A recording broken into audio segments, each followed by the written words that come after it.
네, 오늘의 코인 화요일 시장에 인사드립니다. 오늘도 퍼즈 대표님 한번 모셔봤습니다. 퍼즈님 반갑습니다. 네, 안녕하세요. 퍼즈입니다. 오늘도 도움되는 자료 많이 가지고 왔으니까요. 매매 전략을 세우시는데 꼭 도움이 되었으면 좋겠습니다. 네, 오늘도 오랜만에 좀 뵙는 것 같은데 오늘 저희가 같은 블랙록인 것 같은데 저 미리 짜질 않았는데. 네. 네. 정말 신기하네요. 네. 정말 칙칙하네요, 둘 다. 네. 네. 네. 하지만 또 마음만은 밝게 저희가 한번 네. 시작을 해보도록 하겠습니다. 오늘 이슈부터 한번 열어봐야 될 것 같은데, 자, 뭐 최근 들어서 비트코인 ETF 상품을 신청했다라는 그러한 게 좀 시장의 이슈가 되고 있잖아요. 저는 블랙록은 선물일 거라고 생각을 했는데 현물이었나 봐요. 네, 맞습니다. 그래서 저도 사실은 그 현물 ETF를 누가 신청했대. 그래가지고 크게 못 어쨌다고 라고 생각했죠. 왜냐하면 현물 ETF를 그동안 많이 신청을 했지만 다 거절을 해왔었잖아요. 네, 그래서 아니 신청을 하고 나서 뭐 약간 그동안 사실 그 거절한 의견조차 매번 똑같았어요. 맞아요. 뭐 투자자 보호가 안 되고 네. 시세 조작의 위험성이 있고 맞아요. 하면서 똑같은 이유로 기간을 최대한 끌고 나서 항상 반려를 시켰거든요. 그래서 요번에 뭐 다른 얘기라도 나왔대? 그러면 뭐 의미가 있는 거잖아요. 크게 이제는 네. 네. 근데 이제 그런 의견이 아니고 어쨌든 신청만 했다 그래서 저는 그러면은 이제 별 상관은 없을 것 같은데 네. 라고 얘기를 했는데 근데 이제 그런 얘기를 듣고 나서 추가적으로 좀 조사를 해보니까 이번 거는 조금 다른 부분들이 많더라고요. 그래서 해당 부분을 좀 소개시켜 드릴 것 같고 소개시켜 드리려고 준비했고 그렇다고 해서 저희가 행복 회로를 돌리면 안 되는데 그쵸. 근데 약간 제 구독자분들이랑 얘기를 했을 때도 네. 무슨 얘기가 많았냐면 야 시기가 참 묘하다. 시기가. 네. 이런 얘기들이 좀 많았습니다. 그 블랙록이라 그런 건가요? 그런 이야기가 나오는 건가요? 해서 한번 제가 네, 정리를 한번 해드릴게요. 이야기를 한번 자, 일단은 해볼게요. 그 현물 ETF의 이 현물 ETF가 승인되면 뭐가 좋은지부터 좀 말씀을 드리고 싶어요. 그럼요. 네. 그래서 현물 ETF 얘기는 사실 2017년도부터 나왔습니다. 계속 나왔죠. 네. 네. 근데 계속 이제 신청이 거절되고 있는데 지금 선물 ETF는 있습니다. 네, 비트코인 선물 맞아요. ETF는 있는데 현물 ETF는 계속 거절하고 있는 상황이었어요. 그래서 일단 그 선물 ETF 같은 경우에는 비트코인 현물을 가지고 있지 않아도 돼요. 네, CME 선물용 기반으로 하는 거기 때문에. 근데 현물 ETF는 비트코인을 실제로 사야 됩니다.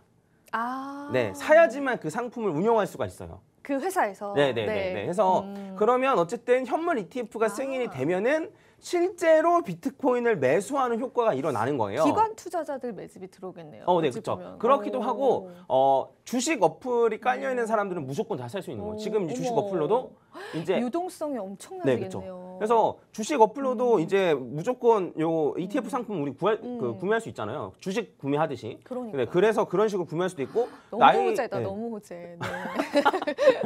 나이가 좀 있으신 분들도 은행 가서 그 비트코인 뭐 좋다던데 나도 그거 사고 싶어요라고 하면 은행 가서도 살 수 있는 거예요. 그래서 그 애초에 지금 거래소는 조금 불안해하면서 관심은 있으나 사지 못하신 분들 그리고 비트코인은 다 사기야라고 하면서 주식만 하시는 분들 계실 텐데 그런 분들도 ETF가 나오면 조금 사볼까라는 생각을 안 할 수는 없을 것 같아요. 네. 그래서 그러한 측면에서 훨씬 더 유동성이 많이 수요가 많이 공급됐다는 건 사실이고 그리고 이제 그러면 선물 ETF를 사도 똑같은 효과 아니야라고 생각하실 수도 있잖아요. 근데 선물은 그 선물 만기, 뭐 옵션 만기 뭐 이런 게 있어요. 그래서 그때 당시에 현물 가격이랑 벌어지는 경우가 생깁니다.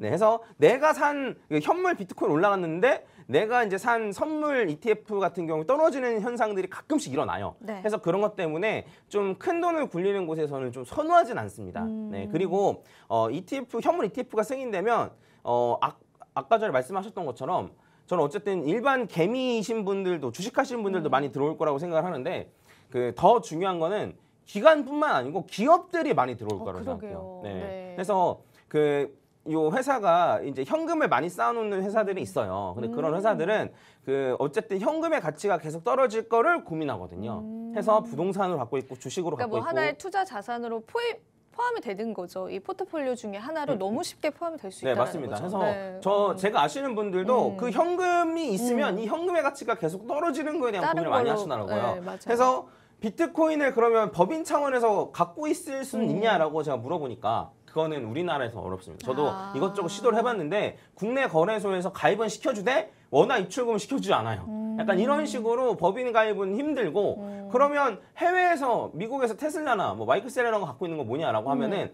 걔네도 이제 P2P 방식으로 사람과 사람 방식으로 이제 비트코인을 구매한 거고 우리나라에서는 넥슨이 뭐 비트코인을 갖고 있었다라고 얘기했는데 그건 일본 법인입니다. 그래서 우리나라에서는 비트코인 투자가 회사 차원에서 힘들어요. 근데 만약에 현물 ETF가 승인이 되면은 주식을 사듯이 사면 되니까. 주식을 투자하는 회사들 많잖아요. 그래서 그런 식으로 사면 되는 거예요. 그래서 현금이 많으신 대표님들은 한 3에서 많으면 5% 정도까지 현금을 좀 비트코인으로 바꿔놓고 싶다라는 얘기들을 하셨거든요. 물론 모든 대표님이 다 그런 건 아니지만. 근데 이제 그런 식으로 저희가 따져보면 모든 기업의 돈이 전부 다 들어온다라는 건 거짓말이겠지만 쉽게 말해서 진짜 현금의 헤지용으로 현금의 이제 자산이 가치가 떨어지는 거에 대한 헤지용으로는 충분히 비트코인을 좀 구매해볼 법하거든요. 그래서 그러한 차원에서는 엄청나게 큰 수요가 들어온다. 그래서 저는 이거는 전고점은 가뿐히 넘을 수 있는 정도의 호재라고 생각을 해요. 근데 요거를 계속 거절해왔던 거죠. SEC 입장에서는. 그렇죠. 이번에도 거절하지 않을까 그런 우려감이 있는데 그건 또 어떻게 진행이 되고 있나요? 그 지금 같아서는 거절을 할 거라고 보는 게 거의 정배죠. 그러니까 이제 대부분 거절할 거라고 생각을 해요. 네, 맞아요. 그리고 지금 이제 SEC가 거래소 죽이기 하고 있고 그다음에 알트코인들 다 죽이기 하고 있는 이런 상황에서 그래서 몇몇 알트코인들은 정말 곤두박질 치고 있는 그런 상황에서 요 분위기만 보면은 약간 거절을 해야 될 것 같은 그런 거절할 것만 같은 그런 분위기인데 근데 이제 제가 말씀드리고 싶었던 건 뭐냐면 자 이게 만약에요 이거는 그냥 제 개인적인 생각입니다. 만약에 그 현물 ETF를 승인시킬 생각이라면 지금이 최적기예요. 그러니까 이제 현물 ETF에 사람들이 쏠릴 타이밍을 고르라면 지금이 최적기예요. 왜 그러냐면 바이낸스도 위험하네. 코인베이스도 위험하네. 그 SEC에서 계속 공격하고 있으니까 막 바이낸스에서 자금이 빠져나가네 만에 뭐 범죄 자금이네 뭐 동결됐네 만에 이러고 있고 그다음에 알트코인들도 전부 다 지금 나 증권이네 아니네 이러고 있네. 그런 상황에서 현물 ETF가 딱 나오면 그러면 기존 거래소에서 거래하고 있던 사람들도 일로 쏠리겠죠. 그리고 알트코인들을 가지고 있던 사람들 중 일부도 일로 가겠죠. 그래서 만약에 현물 ETF를 정말 승인시킬 생각이라면 이렇게 공포 분위기가 조성되어 있을 때 딱 현물 ETF가 딱 나오면은 그러면 다른 거래소에 있는 사람들도 다 이쪽으로 쏠릴 가능성이 있다는 거죠. 그래서 미국이 어쨌든 요 코인 시장을 먹으려고 노력을 좀 했었었는데 그게 결국엔 실패했습니다. 그래서 요 코인 시장을 잡기 위해서 그 바이낸스도 공격하고 테더도 공격했는데 바이낸스는 FTX를 앞세워서 공격하고 테더 같은 경우 USDC를 앞세워서 공격했는데 요 두 개가 전부 다 실패했어요. 그러면 둘 다 실패했잖아요. 그래서 이걸 어떻게 해야 될지라고 고민을 어쨌든 많이 하고 있었을 텐데 결국에는 현물 ETF를 통해서 어쨌든 유저들을 끌어모아야겠다라고 생각을 했던 것 같고 왜냐면 전 세계 사람들이 전부 다 그걸 살 테니까요. 그래서 요런 타이밍 현물 ETF가 승인되는 타이밍을 보려고 한다면 어쨌든 지금 공포 분위기가 조성되어 있는 지금이 제일 적기지 않을까 싶은 거고 추가적으로 이제 보니까 블랙록이 신청한 ETF 중에서 한 건만 거절됐었다고 하더라고요. 지금까지요? 네. 그쵸. 워낙 큰 회사다 보니까. 한 500건 가까이는 승인됐고 한 건만 거절됐다 하더라고요. 그리고 그동안 비트코인 ETF를 신청했던 회사들이랑 아예 규모 자체에서 차이가 달라요. 차이가 지금 뭐 비교할 수 있을 정도가 아닙니다. 엄청나게 크기 때문에 그래서 그 이런 것과 더불어서 사실 블랙록이랑 그 게리 겐슬랑 사이가 나쁘진 않아요. 오히려 좋다고 보는 게 맞거든요. 그러면은 뭔가의 또 큰 그림이었을 수도 있겠네요, 그죠? 그래서 그 이런 상황이기도 하고 그다음에 이제 사실 저 입장에서는 그래도 조금 짜증나긴 하죠. 왜 그러냐면 한 6만 달러일 때 블랙록에서 비트코인 환경적으로 너무 안 좋다. 라고 했었는데 일론 머스크 더 빨라 비트코인 팔아라 이랬었거든요. 그래서 그런 거 보면서 우리는 뒤에서 사고 있는 거 아니야?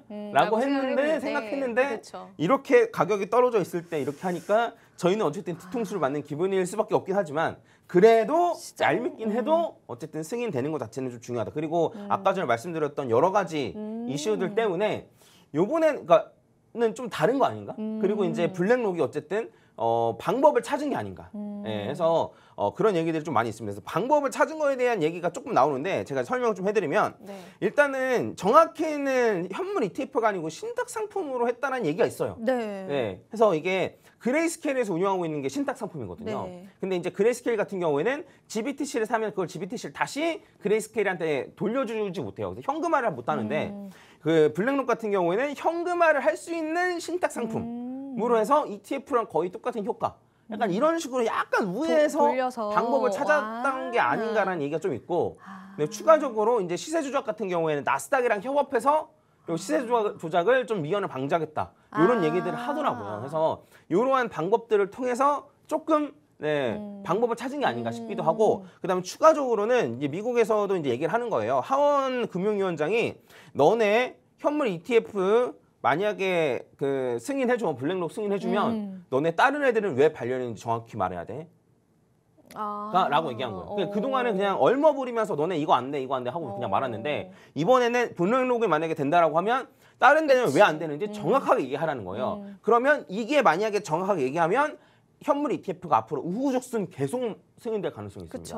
네, 정확하게 얘기를 해줘야죠. 이 부분만 딱 해결하면 되는 거니까. 해결하면서 계속 신청을 해야 되니까. 네, 그래서 이러한 것들 때문에 굉장히 큰 호재라고 보시면 될 것 같고, 물론 승인되면야 좋겠지만 어쨌든 블랙록 같은 데서 신청한 것만으로도 사실 좀 의미는 있고, 그리고 더 나아가서 승인까지 된다라고 하면 좀 정말 큰 상승이 나올 수도 있는 그러한 이슈라고 보시면 될 것 같습니다. 이게 정말 흥미로울 수밖에 없는 게, 사실 저도 이 소식이 전해졌을 때 그냥 뭐 이번에도 반려가 되겠지라는 정도로 좀 생각을 했었습니다. 근데 이제 블랙록이라는 자산운용사는 무려 1경을 굴리는 회사입니다. 엄청난 금액을 굴리는 그런 투자 회사이기 때문에 지금까지 신청했었던 모든 ETF 상품이 승인이 났고요. 단 한 가지만 반려가 됐다라고 하는데, 이번에 내놓은 비트코인 ETF 상품이 어떤 결과를 가져올지에 관해서는 우리가 분명히 지켜볼 필요가 있을 것 같고요.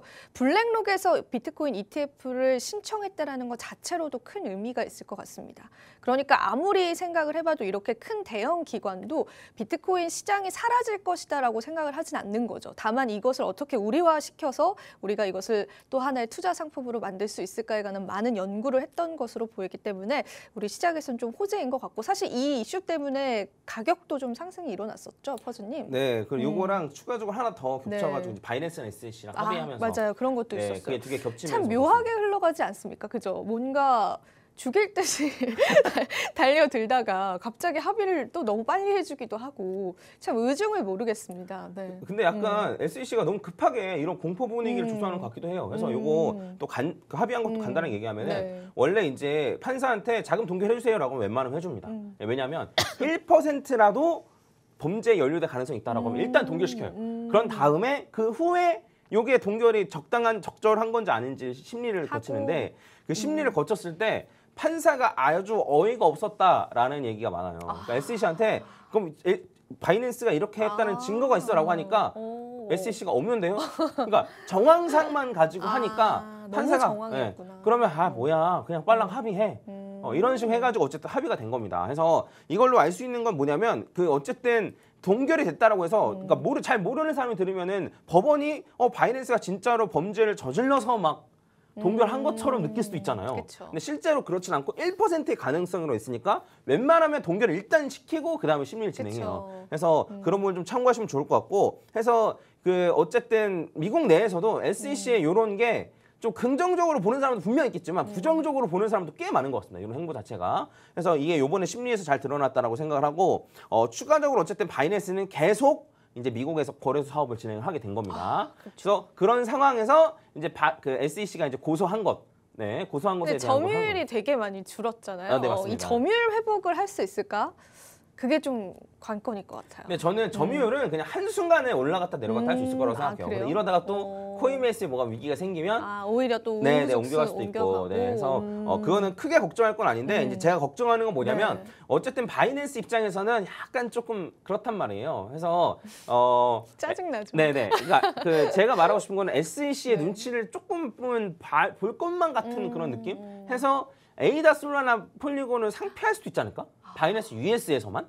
그럴 수도 있겠다. 네, 그러니까 오히려 네. 코인베이스에서 못해요. 왜냐면 코인베이스에서 그걸 상표하면 그냥 거래소 접겠다는 소리랑 똑같은 거 못하는데 바이낸스 US는 어쨌든 뒤에 바이낸스가 있으니까 그거를 상표한다 하더라도 조금 버틸 수는 있거든요. 해서 그런 측면에서 바이낸스 US가 먼저 상표할 수도 있지 않을까라는 생각이 좀 드는데 요거는 일어날 가능성이 적지만 혹시라도 이런 뉴스가 나올 수도 있다. 그러면 그런 알트코인들은 추가 하락의 약이 될 수도 있다라는 측면에서 조금 말씀드립니다. 아, 그렇습니다. 일단 SEC와 바이낸스가 합의를 이뤄냈는데 사실 뭐 자산 동결 같은 경우에는 법원 측에서는 일단 증거를 확인하기 이전에 뭐 일시적인 동결을 한다라고 합니다. 근데 그 동결이 지금 풀렸다라고 보시면 되고 왜냐하면 그만큼 SEC가 정말 적법한 증거가 없었습니다. 일단 정말 어찌 보면 겁주기식으로 좀 지금의 횡보들을 이어왔던 것 같은데 그 부분에 관해서의 어느 정도의 좀 리스크들은 해소가 됐다라고 보시면 될 것 같습니다. 그러면은 좀 시간은 없지만 궁금한 게 그 이후에 SEC의 뭐 행동은 좀 어떻게 예상을 하세요?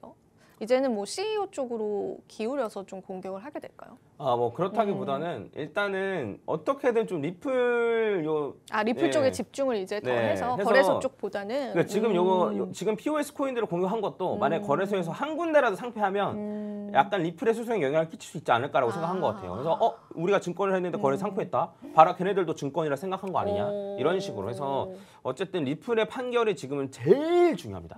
예, 그 무엇보다도 중요하다고 보시면 될 것 같아요. 네, 그렇습니다. 자, 그럼 저희가 시간 관계상 다음 이야기로 좀 넘어가 봐서 테더 쪽에서도 좀 이슈가 있는 것 같은데 쭉 한번 이야기 들어보죠. 네. 테더 이슈는 크게 중요한 건 아니니까 제 생각에 비트코인을 좀 분석을 그럼 해드리는 한번 게 그쪽 분석을 한번 해볼게요. 네. 그래서 비트코인이 지금 좀 올랐잖아요. 네. 근데 이제 제가 강조했던 시나리오가 두 개였어요. 하나는 이런 식으로 A, B, C로 떨어지는 시나리오. 근데 이것만 보면은 요 그려놓은 대로 가는 것처럼 보이죠. 여기서 이렇게 떨어졌다가 이렇게 지금 반등했으니까. 그래서 A, B, C로 올라가는 요 시나리오대로 가는 것처럼 이제 보이지 않나요? 저는 그렇게 보이는데. 잘 모르겠어요. 네, 아 그런가요? 네. 네, 해서 이제 이렇게 1, 2, 3, 4 해서 5까지 확장으로 떨어진 다음에 네. A, B, C 올라간다고 했는데 지금 어쨌든 여기서 딱 반등한 거거든요. 보이네요. 네네네. 그다음에 요 다음 시나리오는 여기서 이제 A, B, C가 조정이 끝나고 이렇게 올라가는 걸 말씀드렸었는데 네. 요걸로 봐도 이대로 가는 것처럼 보이거든요. 그래서 이게 제가 말하고 싶은 건 뭐냐면 올라가는 것까지는 예측이 된 거예요. 그러니까 올라가는 것까지는 저희가 예측을 해서 어쨌든 예측이 맞은 건데 이제 곧 계속 올라갈지 아니면 아래로 방향을 잡을지가 곧 있으면 결정이 됩니다. 네, 해서 이게 지금 굉장히 중요한 기로에 와 있다라고 보시면 될 것 같고 요렇게 그냥 올라간다라고 하면은 어쨌든 한 5만 달러까지 가는데 이게 확정되는 것 같은 경우에는 33,000달러를 터치하는 게 중요해진 거고 그다음에 요 아래로 떨어지는 경우의 수 같은 경우에는 지금 저점을 깨고 떨어지거나 아니면 이렇게 제가 이제 사선을 그어놓은 거 있죠. 이렇게 네. 요 선 아래로 떨어지거나 하면은 이렇게 한 번 더 하락할 가능성이 높아지는 겁니다. 네, 해서 일단 제가 추천드릴 건 뭐냐면 네. 지금 반등을 제 생각에는 한번 조정받고 다시 올라가는 식으로 될 것 같긴 하거든요. 네. 그러니까 조정받고 다시 올라가는 식으로 될 것 같긴 한데 요렇게 올라가면 현금화를 조금 진행해서 현금 비중을 한 40% 이상으로 좀 맞추시는 게 좋지 않을까. 왜냐면 올라가면 33,000달러 터치하면 그때 다시 사면 돼요. 그래도 되나요? 네네네. 왜냐면 네. 5만 달러까지를 바라보는 거기 때문에 생각보다 괜찮거든요. 근데 다만 여기서 만약에 떨어지게 된다라고 한다면 남은 현금을 아래에서 사야 될 거 아닙니까? 해서 조금 반등하면 현금 비중을 높이는 쪽으로 생각을 해주시면 좋을 것 같습니다. 네, 그렇습니다. 오늘 비트코인 분석까지 함께 들어봤고요. 오늘도 도움되셨을 시간이길 바라면서 여기서 마쳐보겠습니다. 본 방송에서 제공하는 정보는 이 투자 판단에 대한 조언일 뿐입니다. 가치 판단과 상승 하락을 보장하고 있지는 않다는 점 다시 한번 유의 부탁드리고요. 저희는 내일 이 시간 다시 찾아뵙도록 할게요. 오늘도 시청해주신 여러분 고맙습니다.